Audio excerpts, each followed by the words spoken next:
Wabarakatuh. Perkenalkan, nama saya Karissa Ayu dari kelas 10-4. Di sini saya akan mengangkat fenomena pembangunan halte Transjakarta. Yang pertama, konsep-konsep geografi apa yang dapat digunakan untuk menganalisis fenomena tersebut.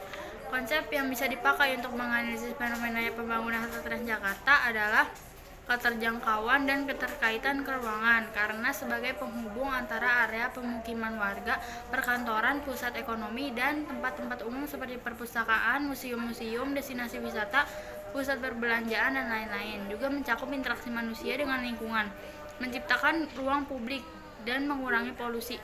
Dengan berjalannya pembangunan halte transportasi memudahkan masyarakat untuk mencapai tujuannya menuju suatu wilayah atau tempat yang berbeda.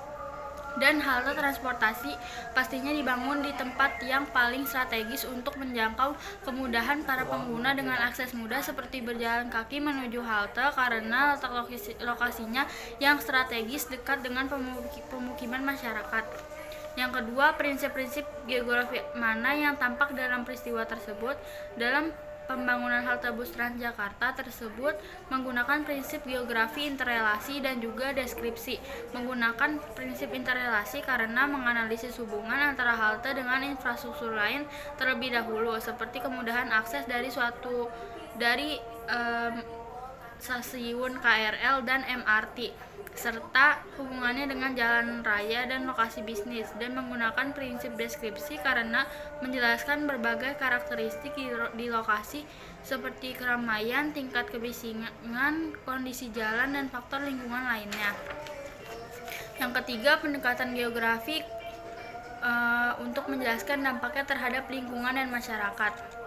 Dalam proses pembangunan halte bus Transjakarta, pendekatan geografi kompleks wilayah digunakan untuk menganalisis dampak terhadap lingkungan dan masyarakat.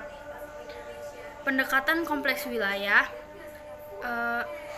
penerapan yang dilakukan dalam pendekatan ini adalah analisis sistematik dengan memandang halte sebagai sistem kompleks yang saling berkaitan, analisis sinergis dengan memahami bagaimana dampak keruangan dan kelingkungan saling mempengaruhi.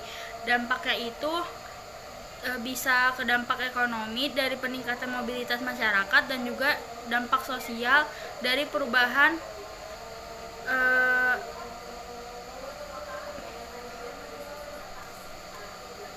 dan juga berdampak ke sosial dari perubahan interaksi antara manusia dan lingkungan, dan juga dampak ke lingkungan dari perubahan pola pembangunan. Yang